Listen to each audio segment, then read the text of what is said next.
হিমেল এদিকে এটি কোয়া রেখে দেই এটি কোয়া রেখে দেই না রাখেন না হ্যাঁ ভাই কোয়া রেখে দেই এটি তো আঙ্গ আমি ঠিক আছে এন তারাম না হ্যাঁ এন তারাম না রে কেমন আমার না তুমি গাড়ি কিনে লাইছে অবশ্যই কি হিমেল কইতে তুমি গাড়ি বলে কিনে লাইছে তোদের এমন ছেড়ে গাড়ি তোমার পছন্দ তোমার গাড়ি লিখে লইলো আরে ভাই দিয়া রান্না করে না আপনি এদি মুখে দিতেন না না আয় হ্যাঁ ভাই বলে দিত না হেরে পারলাম না ভাই কই থেকে আইছেন কুমিল্লাতে কুমিল্লা থেকে এই গাড়িটা কত কিনছেন ভাই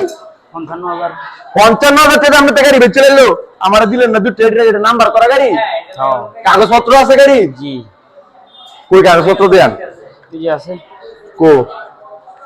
আয় হায় হায় রে দেন কামটা করলো কি মাত্র ৫৫,০০০ টাকা বালি পালসার বাইক বিক্রি করে দিল ভাইয়ের কাছে আসলে দিবে মতো করালোই যাই হোক ভাইয়ের জন্য দোয়া করবেন যতদিন এই ব্যক্তি চালার জন্য খুবই ভালো সার্ভিসিং দেখেন মাত্র ৫৫,০০০ টাকায় নাম্বার করা পালসার এই ব্যক্তি ভাই বাইকটা কি কিনার আগে চালিয়ে দেখছেন জি দেখছি কিরকম চলে বাইকটা ভালো ভালো বুঝতেই পারতেছেন আরো স্বপ্ন পূরণ করার জন্য যাদের স্বপ্ন পূরণ এখনো হয় নাই দ্রুত চলে আসেন সম্রাট বাইক গ্যালারিতে আর আমাদের লোকেশন হচ্ছে নরসিংদী জেলার মাধবদীতে মাধবদী বাস স্টেশন নেমে রিস্কাওয়ালাকে বললেই হবে শীতলাবাড়ি মোড় মিড টাওয়ারের আন্ডারগ্রাউন্ড সম্রাট বাইক গ্যালারি উপস্থিত সকলে সুস্থ থাকবেন ভালো থাকবেন আল্লাহ হাফেজ